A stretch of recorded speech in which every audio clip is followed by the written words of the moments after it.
ஆதியே துணை ஜீவ சகோதர சகோதரிகள் அனைவருக்கும் எனது அன்பான நமஸ்காரம்.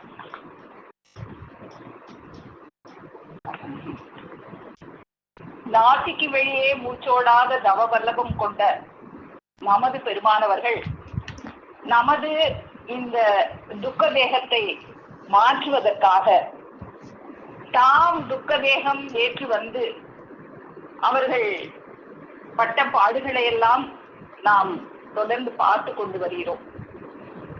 சென்ற சபையில் பாட்டேர் பிரான் அவர்கள் தாம் ஒருவராய் நெடுநாளாக சுமந்து வந்த அந்த பழுப்பாரத்தினை நமது பெருமானவர்களது சிரசின் மீது ஏற்றி வைத்து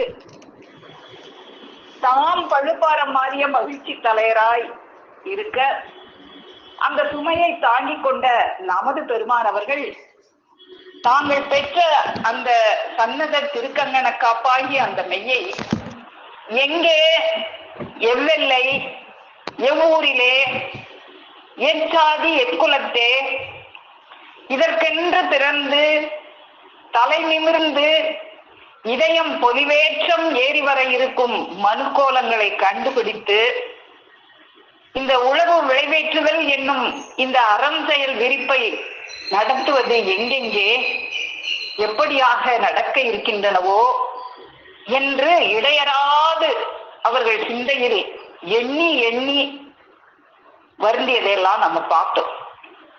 அப்படியாக அவர்கள் வருந்தி வருந்தி முதலாக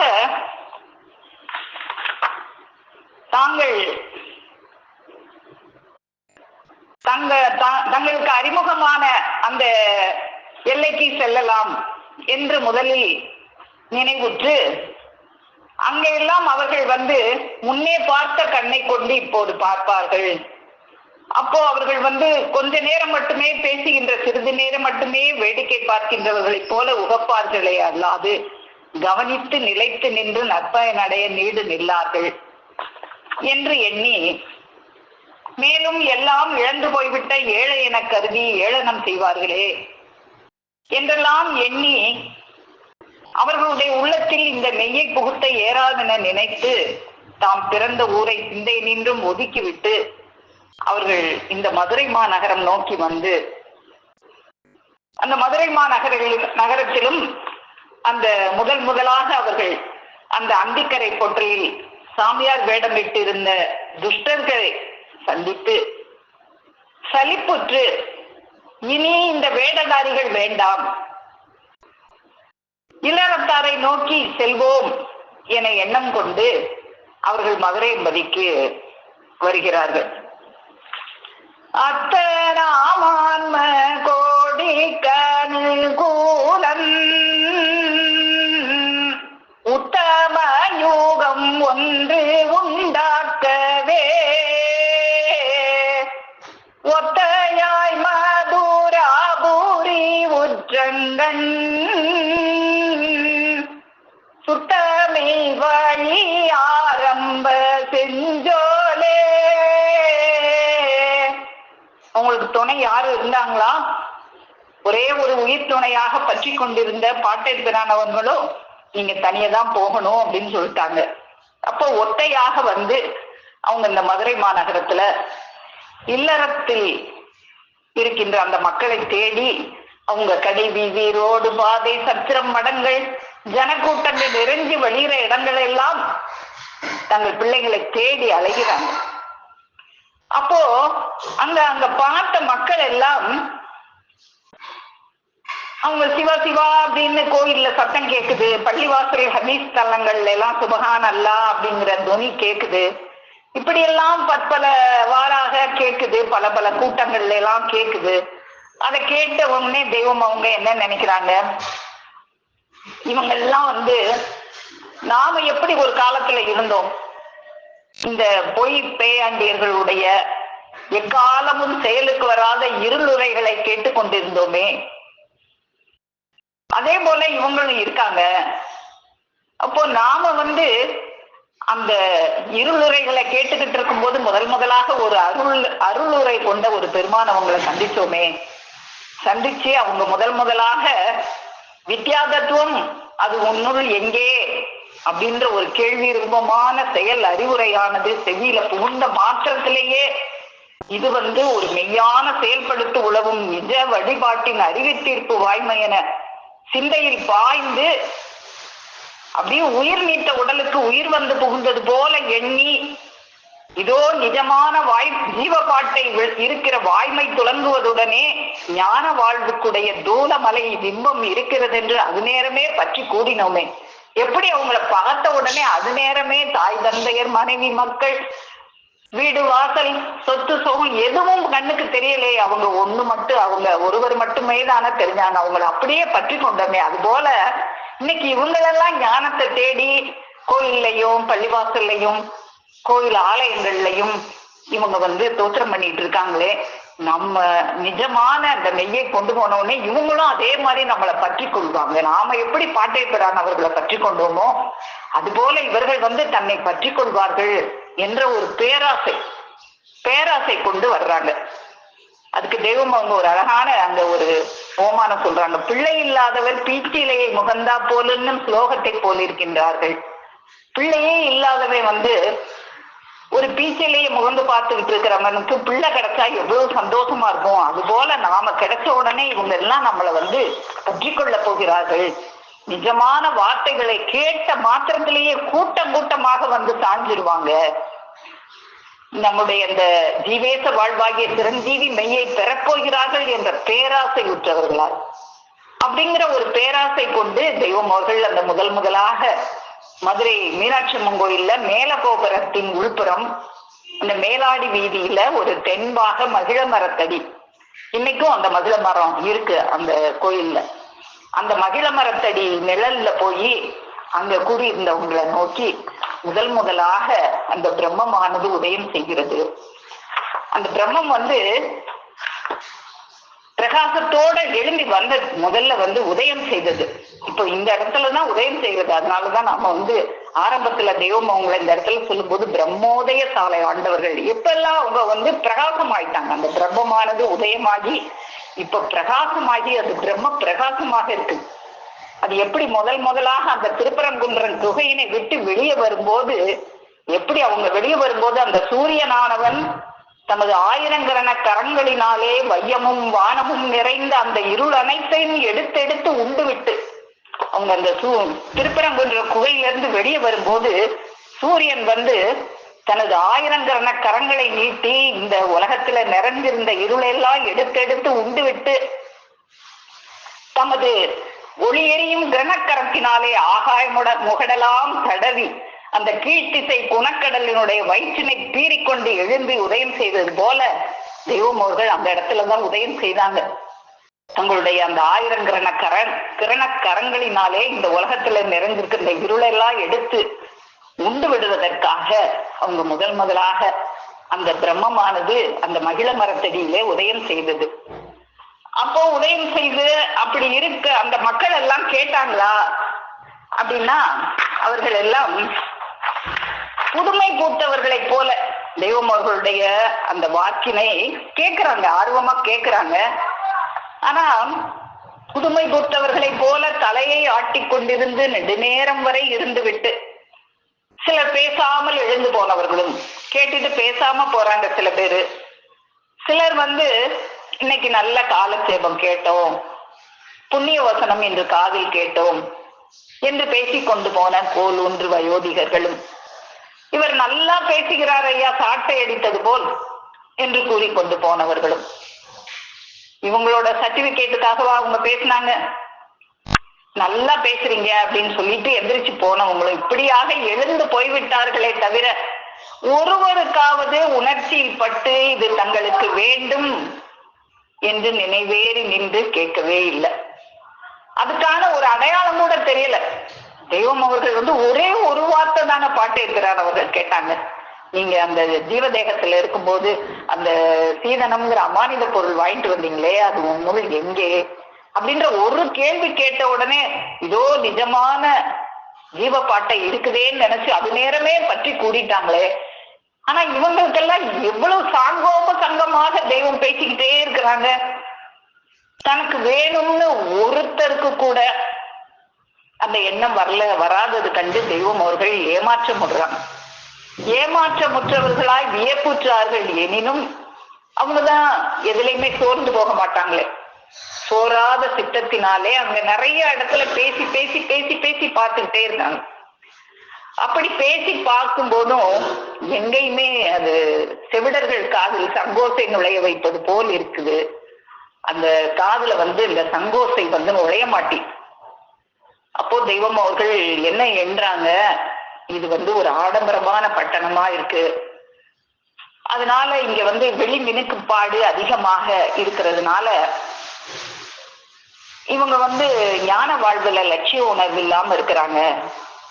ஒருவேளை நம்ம இந்த ஆடம்பர வாழ்வு இல்லாத ஒரு குக்கிராமங்கள்ல போய் பேசினோம்னா அங்க இருக்கிற மக்கள் உடனே இந்த மெய்யை பற்றி கொள்வார்கள் அப்படின்னு நினைச்சு தெய்வம் அவர்கள் அந்த மதுரையிலிருந்து அப்படியே கிளம்பி கலை பிரிந்த மான் போலே எங்கெங்கே சென்று என்னென்ன காண போகிறோமோ என்ற ஒரு ஆய்மதி இளஞ்சிந்தையராய் அப்படி மேலூர் செல்லும் பெரும்பாதை பிடித்து அவர்கள் கீழூரும் கடந்து சிவகங்கை நாட்டில் அந்த வால்மீக புராதன ரிஷி அவர்களின் சமாதி ஸ்தலம் இருக்கின்ற அந்த திருப்பத்தூருக்கு சேர்றாங்க தெய்வம் அவர்கள்.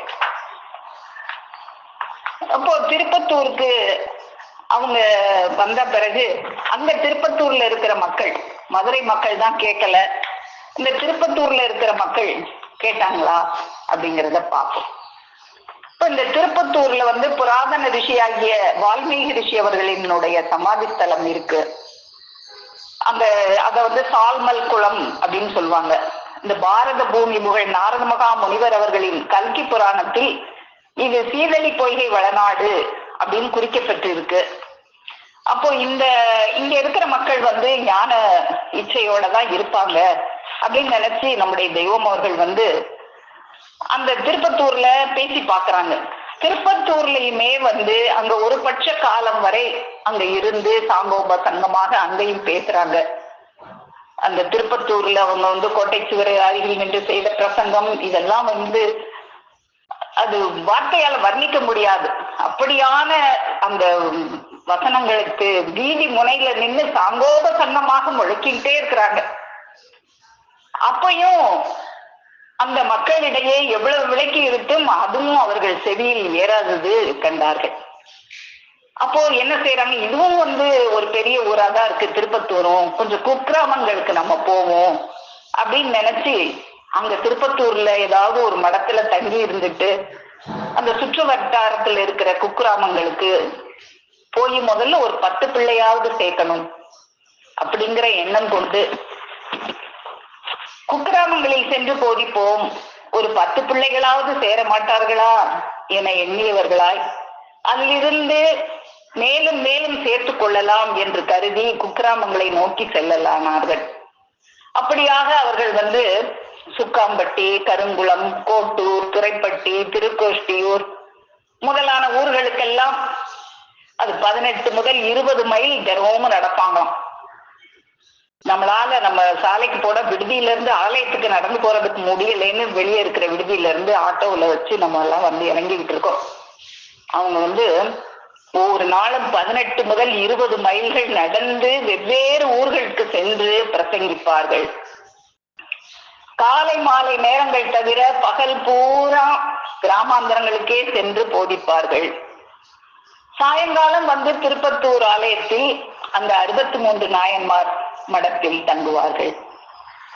இப்படியாக தங்கி அவர்கள் அந்த திருப்பத்தூர்ல இருக்கிற அந்த கோயில் முகப்பு, 63 மடம், முச்சந்தி, கருப்ப கோயில் விடுதி, சீதளி பொய்கை, கீழப்படித்துறை கரை, மேலப்படித்துறை கரை, பள்ளிவாசல், மதர்சா, கடைவீதி, தெருவுகளின் முகப்பு, புலவர் பள்ளிக்கூடம், பேட்டை, சந்து, திண்ணை கோடிகள், பிரியமாய் அழைக்கிறவர்களின் வீட்டு முற்றவெளி, நடசாலை, வட்டங்கச்சேரி முதலிய எல்லா இடங்களிலும் சாங்கோப சங்கமாக முழங்கிக்கிட்டே இருக்கிறாங்க.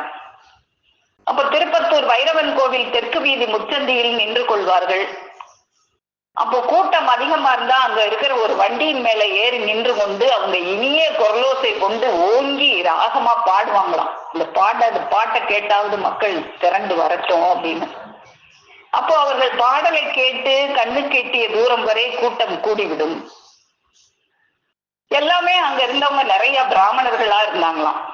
அப்போ தெய்வம் அவர்கள் நினைக்கிறாங்க, இவங்க எல்லாம் புத்திசாலிகள், நல்லா இது சொன்ன உடனே அவங்களுக்கு ஏறும் அப்படின்னு நினைச்சாங்க. ஆனா அவங்களும் நல்லா அந்த ராகத்தை ரசிச்சு கேட்டாங்களே தவிர ஒருவராவது இந்த செயல் தனக்கு வேண்டும் என்ற ஒரு ஆர்வத்தோடு வரவே இல்லை.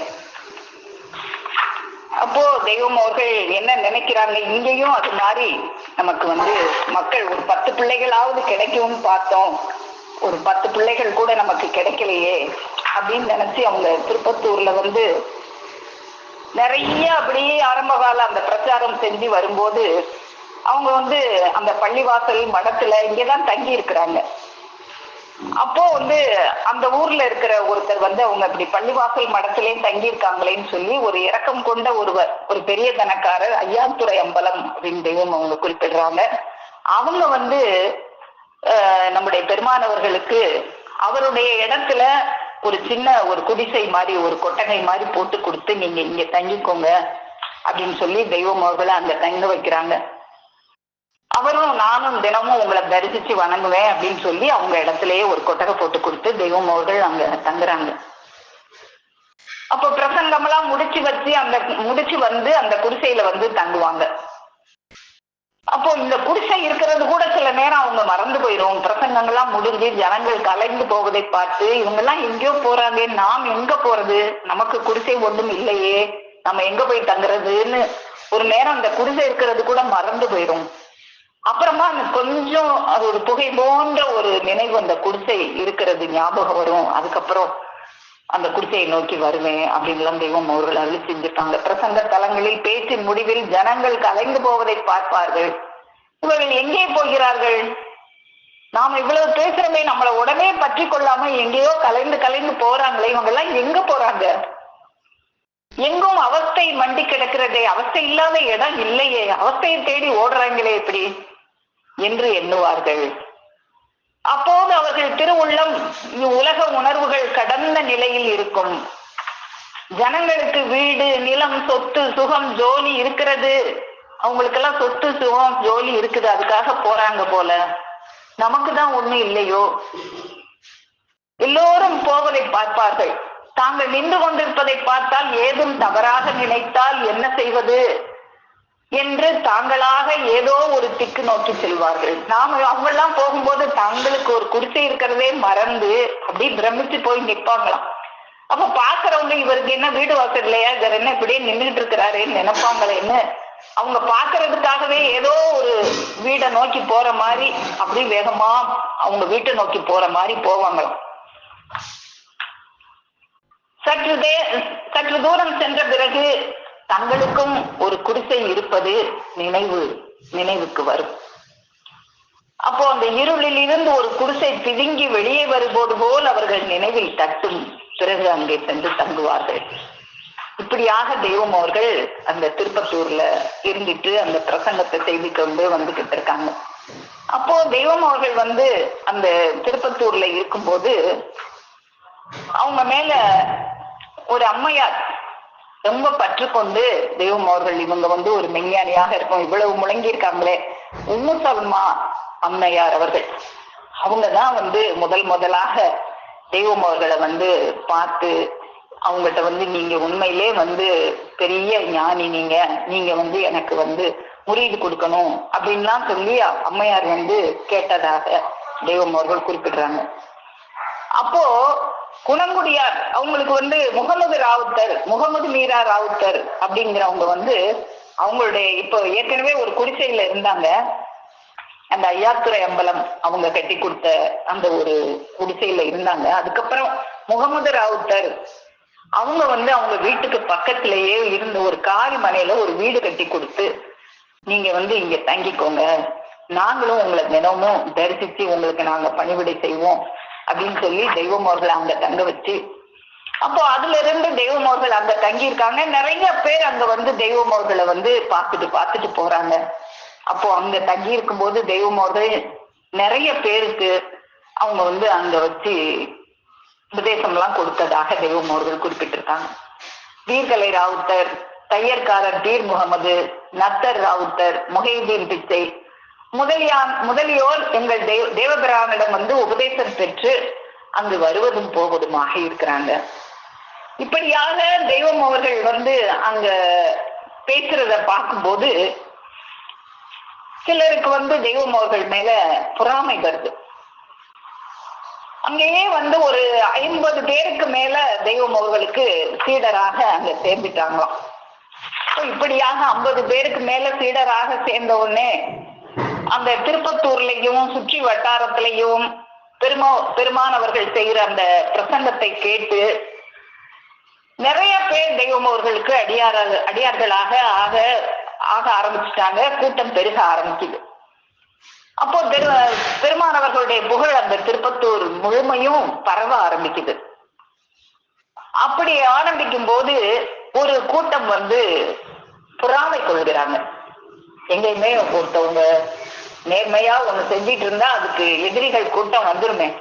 அப்போ பொறாமை கொண்டு இவங்களை வந்து அவங்க நிறைய பேருக்கு இப்படி ஒவ்வொரு முறிவு அப்படின்னு சொல்லி ஒரு முஸ்லீம் குலத்தை சேர்ந்தவங்க முஸ்லீம் அல்லாதவங்களுக்கெல்லாம் இப்படி செஞ்சுக்கிட்டு இருக்காங்களே, அப்ப இவங்களை வந்து எப்படியாவது தாக்கி இந்த ஊரை விட்டு போக வச்சிடணும், இவங்களை வந்து தாக்கி விடுவது அப்படிங்கிற ஒரு முடிவு கொண்டு அவங்க எல்லாம் வந்து வர்றாங்க கூட்டமா தெய்வம் அவர்களை தாக்குவதற்காக.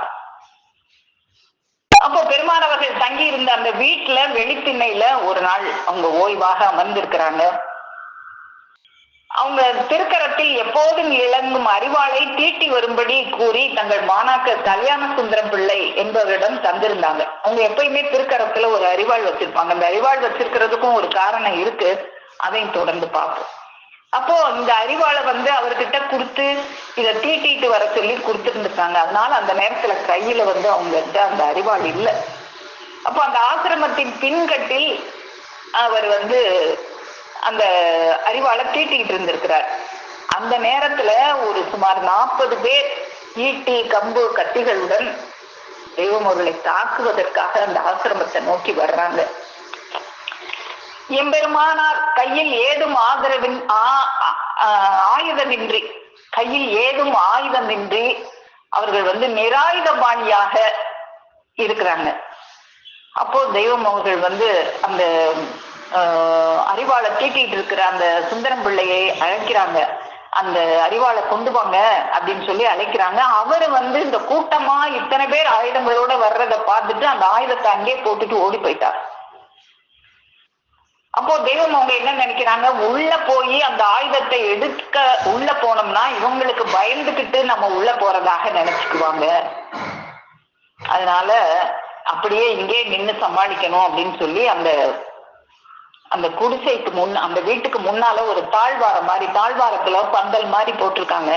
அதுல 2 மூங்கில் கம்பு, அது மேலதான் அந்த கூரை இருக்கு. அந்த மூங்கில் கம்பை வந்து ஒரு கம்ப அப்படியே சடார்னு உருகி அது உருகின உடனே அந்த கூரையெல்லாம் மடமடன்னு சரிஞ்சிருச்சு.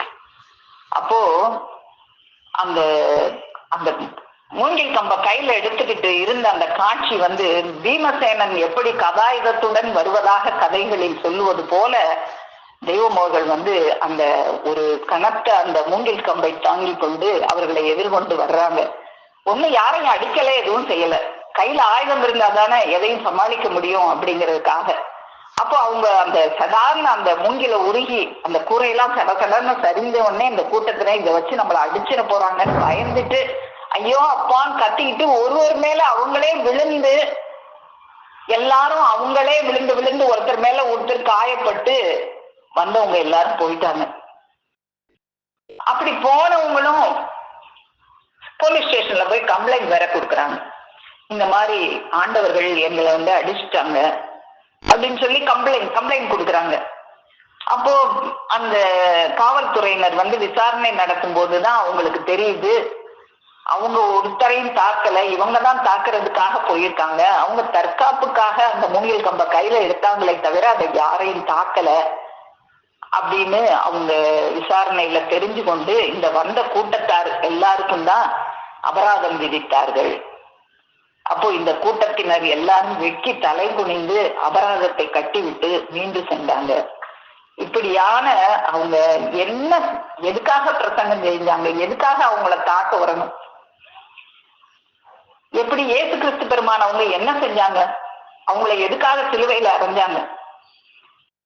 இந்த மனிதர்களுக்கு நல்லது செய்யறதுக்காக வந்த பாரவான்களை எல்லாம் இந்த மனிதர்கள் செய்கிற கொடுமை, இந்த கொடுமையிலிருந்து எல்லாரும் பின்வாங்கி பயந்து போயிட்டாங்க. ஆனா நம்முடைய தெய்வம் அவர்கள் அவங்களுடைய வைராக்கியத்திட சுத்தத்தினால அவங்க எதையும் நோக்கி பயந்து பின் வாங்கல. இப்படியாக இந்த ஒரு ஆபத்திலிருந்து தெய்வம் அவர்கள் மீண்டு கொள்கிறார்கள். அப்படி தெய்வம் அவர்கள் அந்த திருப்பத்தூர்ல இருந்து வாழ்ந்து கொண்டிருக்கிற காலத்துல பாட்டையர் அவர்கள் எங்கேயோ ஒரு இடத்துல இருந்து நம்ம தெய்வம் அவர்களை கண்காணிச்சுட்டே இருக்காங்க. அப்போ மீண்டும் நம்ம தெய்வம் அவர்கள் பட்ட இந்த பாடுகளை எல்லாம் பார்த்து அவங்களுக்கு சகிக்க முடியல. மீண்டும் தெய்வம் அவர்களை சந்திக்கிறதுக்காக அவங்க திருப்பத்தூருக்கு வர்றாங்க பாட்டையர் அவர்கள். அப்போ பாட்டையர் அவர்களை பார்த்ததும் தெய்வம் அவர்கள் அப்படி ஒளியிழந்த கண்கள் மீண்டும் ஒளி பெற்றது போலவும், தாய் பசுவை பிரிந்த கன்று தாயை கன்றது போலவும், இழந்த செல்வம் எல்லாம் மீண்டும் கைக்கு கிட்டியது போலவும், கரையை காணாது தவித்த கப்பல் கரையை கண்ணுற்றது போலவும் நம்முடைய பெருமான் அவர்கள் பாட்டையர் அவர்களை கண்டு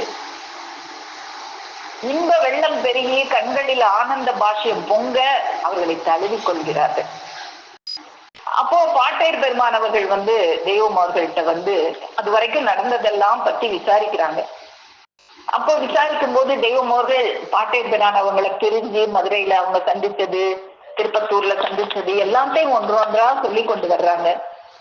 அப்போ பாட்டையர் பெருமான் அவர்கள் எல்லாமே கூட இருந்து கவனிச்சது மாதிரி அவங்களும் கூட சொல்லிட்டே வர்றாங்க.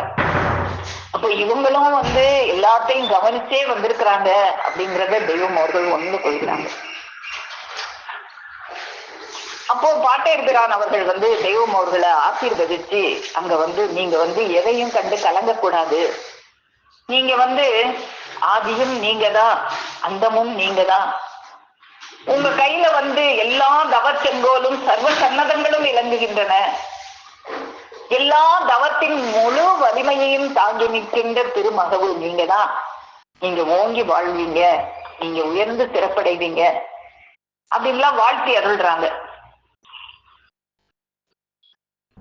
அப்போ தெய்வம் அவர்களை பார்த்து அவங்க இன்னும் தெய்வம் உங்களுடைய நான் எப்படிப்பட்ட நான் அப்படின்னா, உங்களுடைய தொல்வினை கூட்டம் தூளாக போக நீங்க இழகாத நெஞ்சினையும் பிளந்து விடும் இனிய சொற்கள் வழங்கும் வாழ் உங்கள் நாவு,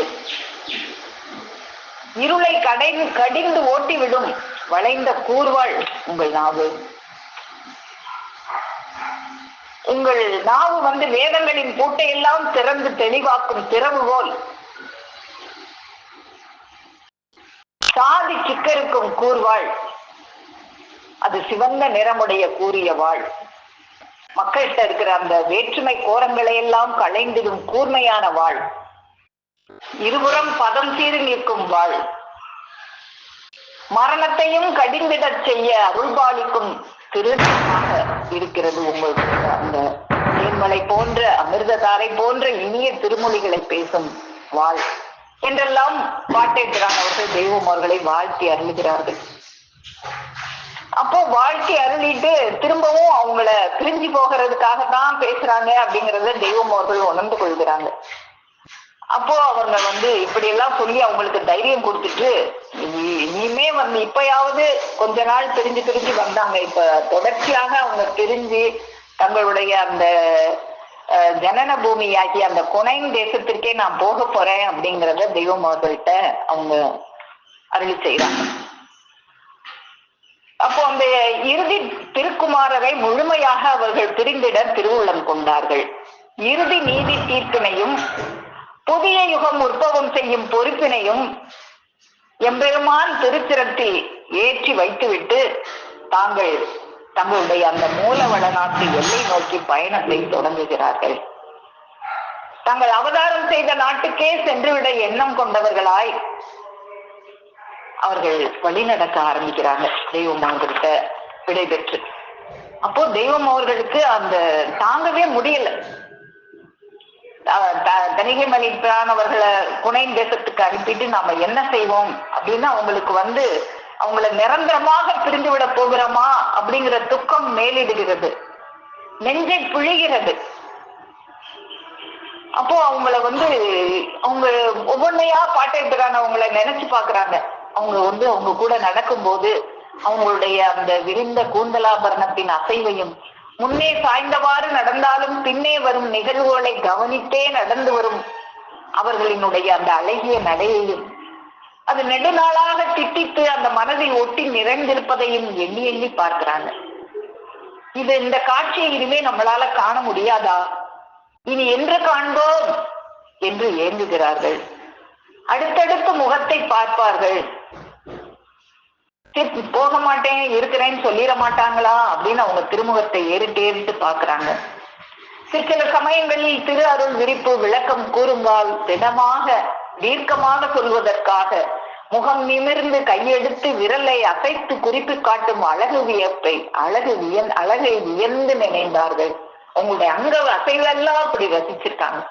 அவங்க பேசும்போது எப்படியெல்லாம் அந்த சிரசை அசைத்து கை விரல்களை எல்லாம் அசைச்சு எப்படி பேசுவாங்க, இந்த காட்சியை இனிமே எப்ப பார்க்க போறோம் அப்படியெல்லாம் எண்ணி கண் கலங்குறாங்க. இதெல்லாம் தெய்வம் அவர்கள் நமக்கு எடுத்து சொல்றாங்க. எதுக்காக எடுத்து சொல்றாங்க? நாமளும் தெய்வம் அவர்கள் பேசும்போது அந்த சிரசு அசைவு, அந்த கை அசைவு, நாம கூட அந்த நகைச்சுவை ரசத்தை பார்க்கும்போது பார்த்தோங்க, அந்த கதையை சொல்லும் போது அப்படி குதிச்சு உட்கார்றது, நம்மளா விளையாடுறது, இதெல்லாம் நேர்ல பார்த்துருக்கிறோமே. அதை இனிமே பார்க்காம நாம எப்படி இருக்க போறோம்? நீயும் அப்படித்தான் இருக்கணும்னு நமக்கு சொல்றதுக்காகத்தான் இதெல்லாம் தெய்வம் அவர்கள் எடுத்து சொல்றாங்க. பல காலமாக தங்கள் தந்தை மந்திர தந்தையாருடன் நடந்து பல இடங்களையும் கடந்து சென்ற பாரதத்தை எண்ணி பார்த்து இனி அது என்று நிகழும் என்று எண்ணி எண்ணி பதைத்தார்கள். இப்படி இந்த பாரதம் முழுவதும், இந்தியா முழுவதும் அவங்க வடநாட்டிலையும் சரி தென்னாட்டிலையும் சரி அவங்க திருப்பாதங்கள் படாத இடமே இல்லைன்னு சொல்ற அளவுக்கு அவ்வளவு இடங்கள்லையும் கால்நடையாக 2 பேருமா நடந்து போனாங்களே. அப்படி போகும்போது ரெண்டு பாதை பிரியும் வழியில எந்த பாதையில போகணும் கூட தெய்வம் அவர்கள் கேட்டதில்லையா. பாட்டேபிரான் அவர்கள் போற அந்த பாதையிலே அவங்க பின்னாலே போனோமே, இது இனிமே நிகழுமா? தந்தையர் மேற்பூத்த மேனியும் பார்ப்பூத்த தூலமும் பார்ப்பதென்றோ என பதறுவார்கள். இனி பார்க்க முடியுமா இந்த காட்சிய? ஏற்பூத்த செழுமுகமும் சீர்பூத்த செஞ்சொலும் செவியேற்பதென்றென சிதைகுவார்கள். அந்த செஞ்சொல், அதை செவி இனிமே கேட்காதா? இந்த செவிக்கு அந்த சொல் இனிமே இல்லையா? தார்பூத்த செங்கமல தாழ்மலரை நினைவார்கள். செவ்விரிவு பூத்த செல்விழிகளான கருணையது பூத்த கார்விழிகள் இரண்டும் கண்கொண்டு கண்டு காதலிப்பார்கள். அவங்க தெய்வம் அவர்களை பாட்டேபிரான் அவர்களை எவ்வளவு ஆழமாக அவங்க காதலிச்சிருக்காங்க. ஒரு காதலன் ஒரு காதலியை வர்ணிக்கிறத விட மேலாக அவங்க எவ்வளவு அவங்களுடைய அந்த சிரசசைவு, அவங்களுடைய அந்த குறிப்பு, இதெல்லாம் எவ்வளவு அவங்க ஊடி பார்த்து அவங்களை எவ்வளவு தூரம் காதலிச்சிருக்காங்க. தந்தை மந்திரம் மணக்கும் மதுரமிர்த ஒலியும் சுந்தரமும் இன்றோடே தோற்கின்றோம் என்று சிந்தையில் பாய்ந்து தியங்கி மலைப்பார்கள். அந்த மதுரமிர்த ஒலியை இன்னைக்கோட தோத்து போயிட்டோமே அப்படின்னு தேங்கி மலைக்கிறாங்க. அறியாத நாளில் அறிமூல வழியாய் கருவூறு சென்று மறுபிறவி வைத்த வகையை நினைவார்கள். தெரியாத பருவம் சூதான சொன்ன செய்தி நினைவார்கள். தெரியாம அலைஞ்சோமே, ஈராறு குருமார் இடமுறைதானேன் அப்படின்னு அவங்களும் அறியார் நானும் அறிய, ஒண்ணுமே தெரியாதவங்கிட்ட எல்லாம் போய் அவங்க சொன்னதெல்லாம் செஞ்சு ஒண்ணும் தெரியாத பருவத்துல இருக்கும் போது சூதானம் இதுதான் பாங்க, எனக்கு சூதானம் சொல்லி கொடுத்தாங்களே. கடுவாய் உறங்கும் காரிருள் வனத்தே புள்ளிமான் மேயும் பெருங்காரகத்தும் நெடுநாளும் காத்ததை நினைந்து வருவார்கள். இந்த அகிலமலம் வரும்போதெல்லாம் அவங்க என்ன கடுவாய்கள் சிங்கங்களும் புலிகளும் உழவுன்ற காட்டுல போய் 2 பேரும் அப்படி அலைஞ்சு திரியும் போதெல்லாம் காத்து கொண்டு நம்முடைய தெய்வம் அவர்களை பத்திரமாக கொண்டு நம்ம கிட்ட ஒப்படைக்கிறதுக்காக பாட்டேபிரான் அவர்கள் அப்படி அவங்களை உருவாக்குனாங்களே, அதெல்லாம் நினைச்சு பார்க்கலாம். நிலையான தவத்தில் நீ ஏறு மகனென தலைதாங்கி நின்ற தகையை நினைவார்கள். எதுக்காக? நீ நிலையான தவத்துல உங்களை ஏற்றி வைக்கணும், உங்களை ஈசனாக ஆக்கி வச்சு அழகு பார்க்கணும். அப்படின்னு நிலையான தவத்தில் நீயேறு மகன் என தலை தாங்கி நின்று அந்த பொறுப்பை தாங்கி வந்து ஈசன் தான் அவதாரம் செஞ்சு வந்திருக்காங்க. ஆனா அவங்க அந்த ஒரு பிண்டம் புகுந்து வந்ததால தாங்கள் யாருன்னு மறந்து போயிருக்கிறாங்க. அவங்களுக்கு நினைவூட்டுவதற்காக இந்த கலிகாலத்துல யாருமே வர தயங்கின காலத்துல பாட்டை பிரானவர்கள் துணிஞ்சு அந்த பொறுப்பை தலைதாங்கி நின்று அந்த பொறுப்பை செவ்வனே செய்து முடிச்சாங்களே. முச்சகத்துறை முனிதேவர் வரமெல்லாம் மிச்சமேல் வைத்த விதத்தை நினைவார்கள். விண்ணுலாவி வரும் விமல நிலை வைத்து மெய்முத்தரிக்க தலை வைத்தது கத்தாவே. அத்தா இன்று வளர்ஞான காலம் வான்மீக நாட்டு புத்தூரி இந்நாள் பிரிவு வந்ததென புலம்புமன் சிந்தையில். இன்னைக்கு இந்த புத்தூர்ல திருப்பத்தூர்ல நான் உங்களை பிரியறதுக்கு இன்னைக்கு இந்த நாள் விடுஞ்சுச்சா? இதுக்காகவா இன்னைக்கு இந்த நாள் விடுஞ்சது? அப்படியெல்லாம் தெய்வமோர்கள் புலம்பி மயங்கி தேங்கி கண்ணீர் கரைபுரண்டோட நிற்கிறாங்க. அப்படியாக தெய்வம் அவர்கள் அந்த வால்மீகி ரிஷி அவர்களின் சமாதி ஸ்தலமாகிய அந்த திருப்பத்தூரில் தங்களை பிரிய வேண்டி நேர்ந்ததே கர்த்தாவே என்று கண்கலங்கி உள்ளம் குமுறுகிறார்கள். குருபிரானின் திருமேனியாகிய அந்த மேருமலையின் துணையை தோற்கிறேனே, இன்னைக்கோட நான் தோற்று போயிட்டேனே, அவர்கள் திருமேனியை இன்று பிரிய நேர்ந்ததே என்று எண்ணி கலங்கியவாறு தங்கள் குருகொண்டலை தொடர்ந்து சென்றாங்க. அவங்களுக்கு பிரிய அவங்க அவங்க திருப்பாதம் கொண்டு அடியெடுத்து நடந்துகிட்டே போறாங்க. அவங்க பின்னாலே போறாங்க. இவங்க கண்மாய்க்கரை காட்டாறு ஆகியவற்றை தாண்டி அவர்கள் பின்னாலே வழி நடந்து செல்கிறார்கள். இத்தனையும் தங்கருளி வளர்வித்து பேரின்ப சித்தி பெருவாழ்வு அருளி செய்து விளங்கும் இந்த பருவத்தில் இந்த திருப்பத்தூர் நாட்டில் தங்களை பிரிய வேண்டி நேர்ந்ததே என் அத்தா, என் அம்மே. விட்ட குறை நிறைவேற வேதாவே தங்களை தொடர்ந்தேனே. தொட்ட குறை முடிந்ததோ துறையரசே, தாங்கள் ஈண்டெடுத்த ஞான புதல்வர்களில் நான் தானோ தங்கள் திருமேனியை இறுதியாக பிரியும் துன்பத்திற்கு ஆளாக வேண்டும்? நீங்க 4 மக்களை பெற்றெடுத்தேன்னு சொன்னீங்களே, 4ஆவதாக ஈண்டெடுத்த கண்ணேன்னு சொன்னீங்களே, அப்படி 4ஆவதாக பெற்றெடுத்த நான் தானா இன்னைக்கு உங்களை இந்த இந்திய தேசத்துல இருந்து அந்த புனைனுக்கு அனுப்பி வைக்கிற அந்த பிரிவை சந்திக்கிறதுக்கு நான் தான் ஆளாக இருக்கிறேனா? அப்படிலாம் அவங்க ரொம்ப குமரி குமரி குமரி குமரி அழுகிறாங்க.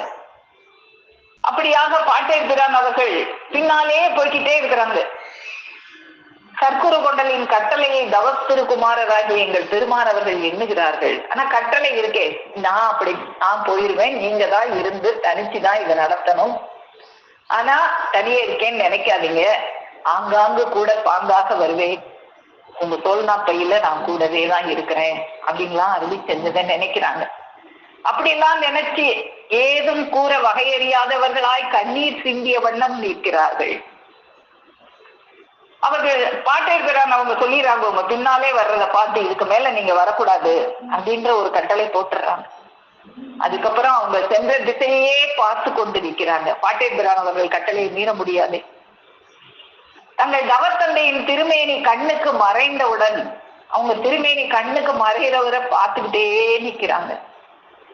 அதுக்கப்புறம் அந்த திருமேனி மறைஞ்சதும் குமுறி குமுறி குமுறி குமுறி அழுதாங்களாம். கைகளில் இழந்த அளவற்ற அந்த பெருநிதியத்தை யாரோ தட்டி பறித்து விட்டது போல உணர்கிறார்கள்.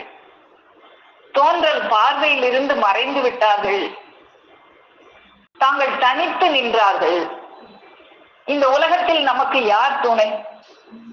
இந்த பிரிவு நாள் நமக்கென்றே வந்ததோ? தனிகைமணி என்னும் அந்த மகா பெரும் நிகரற்ற அந்த மாட்சிமை பொருந்திய அந்த தவ செல்வ தந்தையை பிரிந்து அருந்துணையை இழந்து தனியாளாக ஆகிவிட்டோமே என்று புலம்புகிறார்கள். வருவோர் போவோரின் செல்வத்தை கொள்ளையிடும் இடமாகிய அந்த காரையூர் பொட்டலில் அவங்க பிரிஞ்ச இடம் காரையூர் பொட்டல். அந்த இடத்திலே கள்ளர்கள் நிறைஞ்ச இடமா இருக்குமா. அந்த கள்ளர்கள் கொள்ளைகள் அந்த காரையூர் பொட்டலில் தனிகை மணி வள்ளல் பிரானை கொள்ளை கொடுத்து விட்டோமே என்று ஆற்றனா துயருற்று அழுது புலம்புகிறார்கள். திரும்பி வழி நடந்தார்கள். கவலை வெள்ளத்தில் ஆழ்ந்தார்கள். பள்ளம் மேடு தெரியாமல் தடுமாறி தள்ளாடி நடந்தார்கள். பொங்கி பொங்கி வரும் கண்ணீர் பார்வையை மறைத்தது. வழி தெரியாமல் தடுமாறும் குழந்தை போல அவர்கள் மீண்டும் திருப்பத்தூருக்கே வந்து சேர்கிறார்கள்.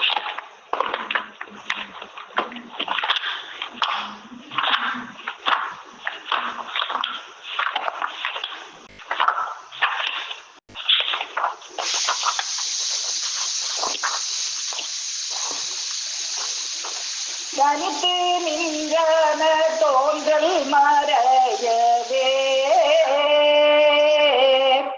இனி துணை நமக்கில்லை என்றேங்கியே செனித்தின் நாள் நமக்கென்றங்கிருந்ததோ செனித்தின் நாள் நமக்கென்றங்கிருந்ததோ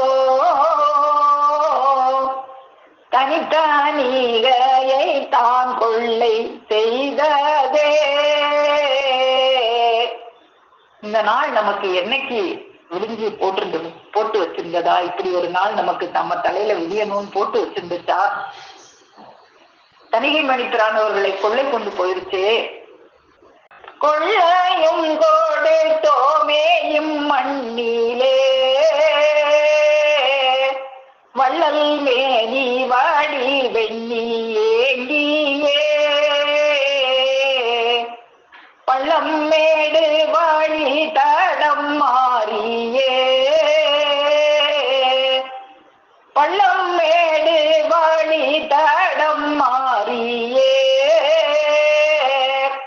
கள்ளர் மேடென்னும் பொட்டல் கடந்தரே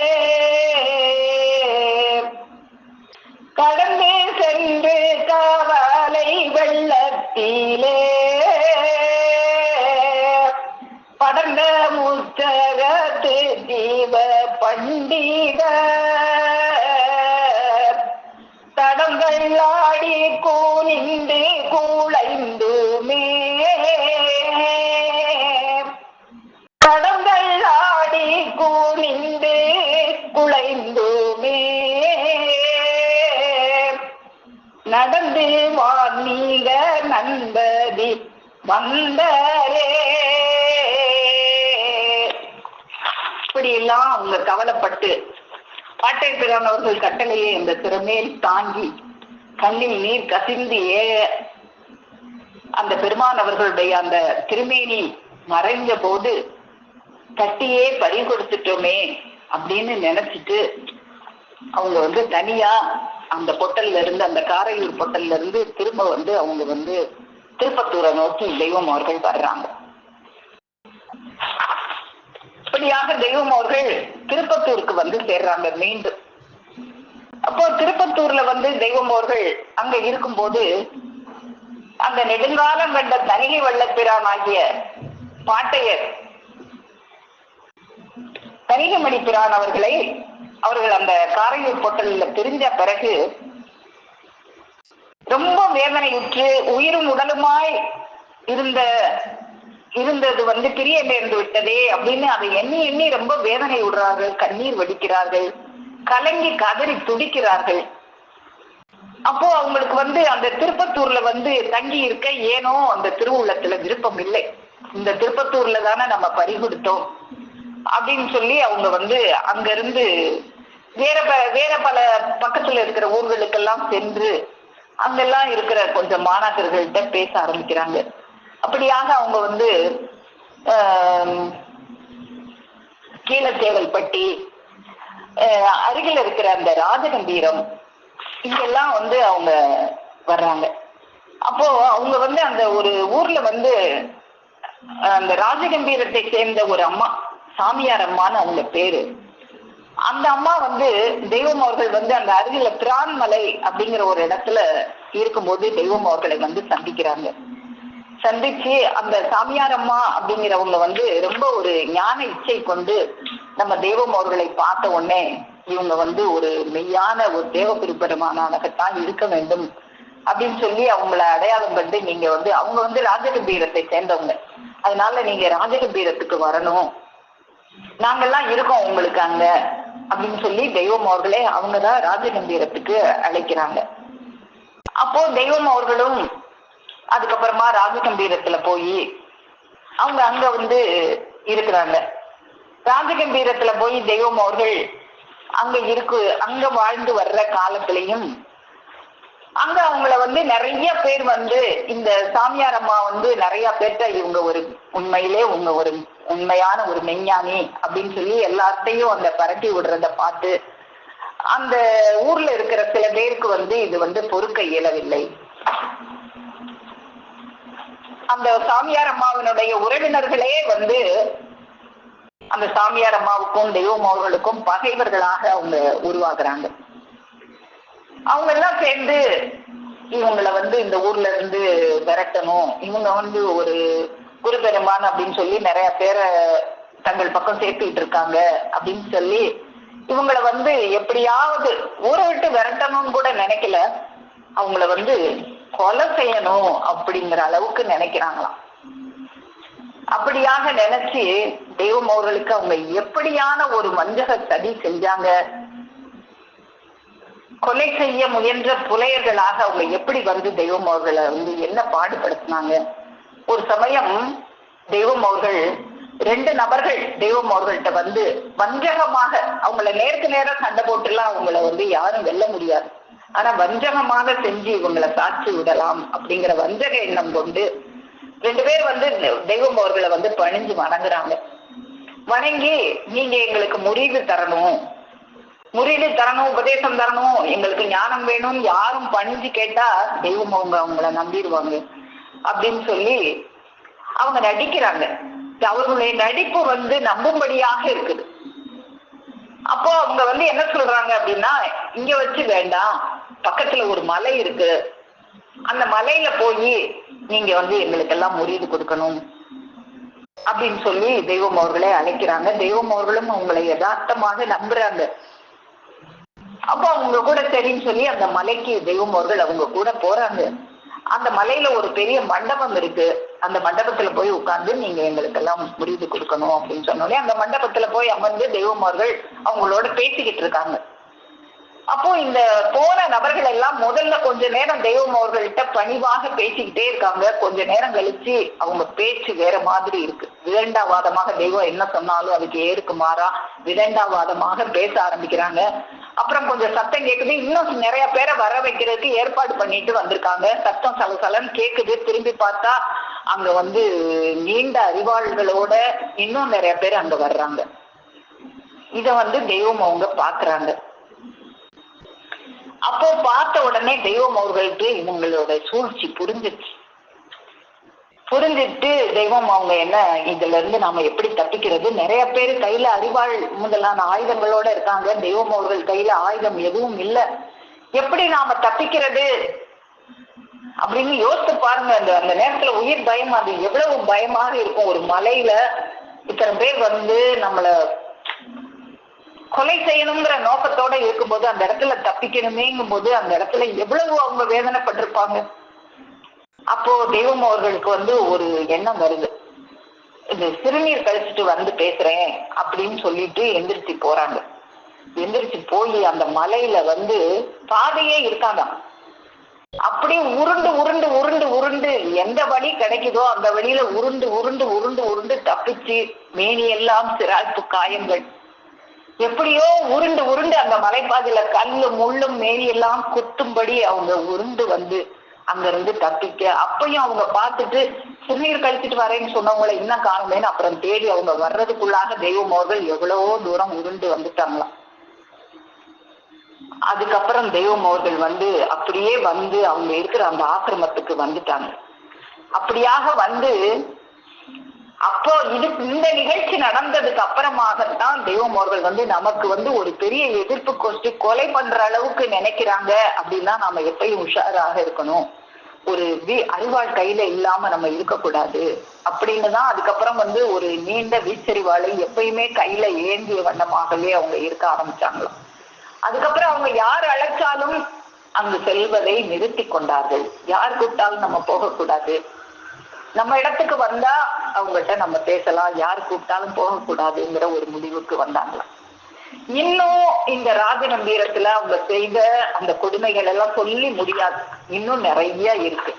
இந்த ராஜகம்பீரத்துல நடந்த அவங்க பட்ட அந்த துன்பம் நம்மளுடைய துக்க தேகத்தை மாற்றுவதற்காக தான் துக்க தேகம் ஏற்று வந்து அவர்கள் பட்ட துக்கத்தை எல்லாம் நாம் இன்னும் தொடர்ந்து பார்த்து இரத்த கண்ணீர் வடிக்க இருக்கிறோம் என்று கூறி என் முத்தி பேருரை மேலும் மேலும் முழங்கும் என்று கூறி உங்களிடமிருந்து விடைபெறுகிறேன். அனைவருக்கும் நமஸ்காரம்.